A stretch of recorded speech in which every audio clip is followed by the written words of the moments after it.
Assalamualaikum guys. Selamat datang di channel Vintage Sentinel, channel yang mengupas hobi dan motor tua. Oke guys, kali ini kita akan membuat review dan berbagi pengalaman tentang pelek Daytona yang kita pasangkan di Yamaha Camp tahun 92. Saya sudah pakai pelek jari-jari ini hampir 5 tahun guys, belum bosan sebenarnya, tapi lihat-lihat tren sekarang anak-anak 2 tak banyak pakai pelek palang, jadi pengen nyoba sekalian bikin konten lah. Jadi zaman muda dulu saya itu punya cita-cita pengen beli pelek Daytona, tapi saya itu kalau nggak salah harganya 2,5 juta guys, jadi seharga motor. Padahal motor Volkswagen tahun 95 waktu itu zaman SMP beli itu harganya 3,2 juta. Jadi untuk sekedar pelek sayang, jadi nggak kebeli. Dan waktu ini mungkin ada yang mungkin untuk konten menarik dan lagi pengen pelek palang, akhirnya kita membeli pelek Daytona. Saya dapat pelek Daytona itu seharga 1 juta guys, dari lapak di Purwokerto. Nah, tak bagi linknya, kalau ada yang minta linknya nanti silahkan komen, nanti saya bagi linknya. Jadi pelek Daytona itu pada saat zamannya dulu itu dipakai oleh para pembalap road race. Jadi pada zaman dulu kalau balapan pakai pelek jari-jari itu harus settingnya sering-sering nyeting, karena perubahan settingan settingan ruji-ruji saat dipakai untuk balap itu sering berubah-ubah. Jadi para mekanik untuk ngakalinya, daripada sering merubah-rubah posisi jari-jari, settingan jari-jari itu akhirnya diganti dengan pelek racing. Nah, pilihan untuk ganti pelek racing rata-rata pada saat zaman 90-an dulu itu pada lari ke Daytona, karena memang produk terbaik pada zaman itu adalah Daytona guys. Jadi Daytona itu kalau di Jogja dulu, inget di sekitar Pojok Peteng Jalan Perang Tritis itu, entah sekarang atau masih atau enggak, kalau di Jogja lokasinya di situ itu ada toko khusus Daytona guys. Zaman dulu belum ada yang namanya online shop. Jadi kalau beli pelek harus ke toko langsung guys, toko resmi Daytona. Kalau toko-toko variasi yang di kota-kota kecil gitu, biasanya peleknya pelek murah atau pelek yang cepat laku lah. Tapi untuk pelek-pelek macam Daytona itu langka. Makanya sampai sekarang kan pelek-pelek Daytona itu peredarannya juga nggak banyak, karena pelek Daytona itu pada dasarnya peleknya mahal karena bagus. Dan saya sudah buktiin sendiri guys, ternyata feel produknya itu bagus banget, halus dibanding produk-produk lokal macam Morodadi atau bahkan Verosi. Mungkin kalau bahasa saya nggak level banget musuhnya dengan Daytona. Untuk pelek yang saya dapat ini ya mungkin tahun berapa ya, 95an, tahun 2000 belum ada 95. Ini taruhlah tahun 2000. Ini pelek sudah berusia 20 tahun guys, dan kondisi ini masih keren.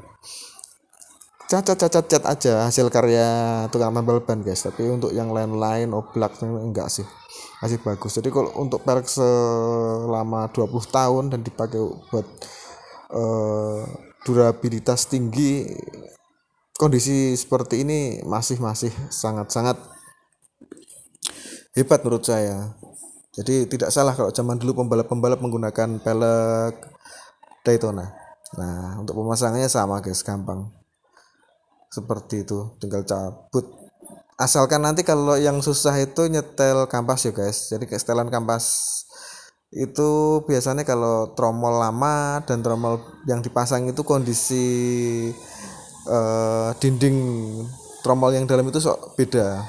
Jadi kalau udah hampir aus ya berarti disesuaikan dengan setelan kampasnya itu, paha kampasnya itu setel aja, maju atau mundur setelnya di situ untuk yang belakang guys. Oh ya, ini tak kasih ban tubeless guys. Jadi tujuan dari ban tubeless itu adalah, pertama, aku tuh pengen zaman dulu tuh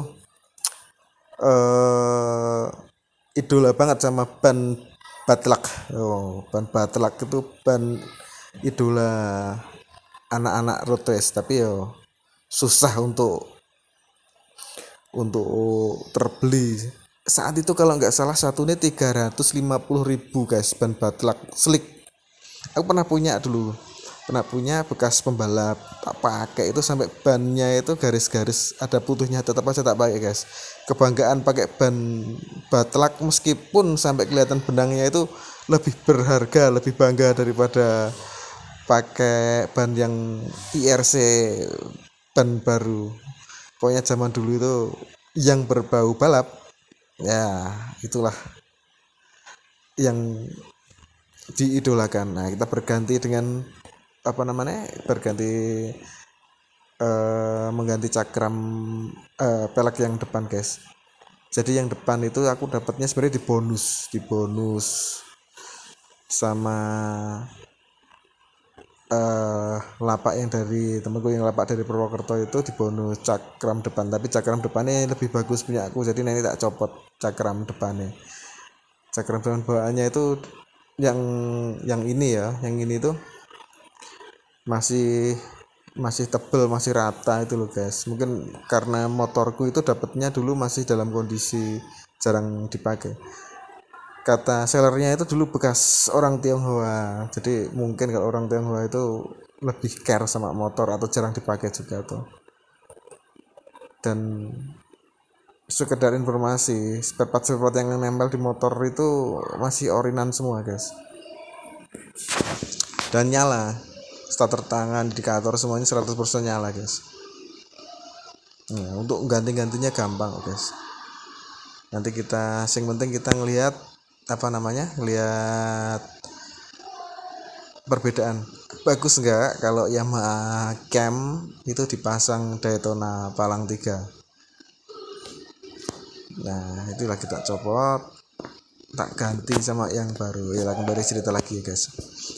Jadi Daytona itu pada zamannya itu kalau nggak salah punya tim racing sendiri guys.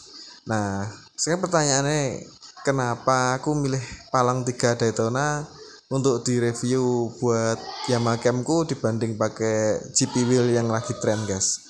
Jadi gini, awal-awal Daytona itu ada di Indonesia itu awalnya produk awal itu ya ini yang Palang 3 kotak ini, yang mungkin bagi anak muda sekarang yang lahiran anak milenial itu bentuknya kok kaku, gendut gitu. Tapi bagi kami angkatan muda tahun 90-an, meskipun lahiranku 80-an guys, 79. Tapi apa namanya?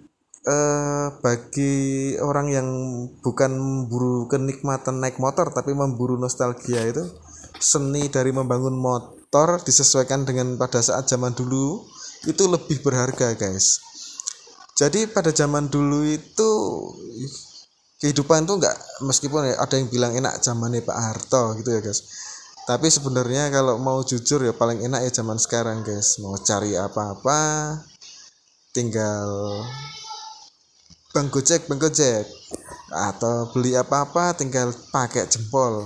Kalau dulu ya guys, mau beli spare part, misalkan aku di Magelang guys, posisinya mau beli apa di Magelang nggak ada, ya wes nonton gambar itu di Motor Plus guys. Mau beli nggak ada, jadi misalkan mau beli harus ke Jakarta. Jadi untuk membeli sesuatu yang diimpikan itu nggak cukup pakai uang. Jadi nggak segampang sekarang kehidupan itu.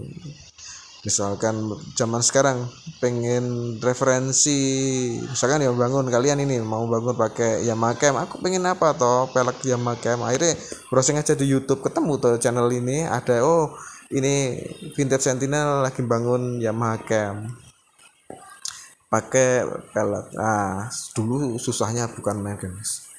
Oh ya, ini setelah jadinya keren guys, gagah guys. Jadi memang top Marco top, dari nostalgianya dapat, dari keindahan dapat. Oke, salam klasik, sampai jumpa di video-video selanjutnya.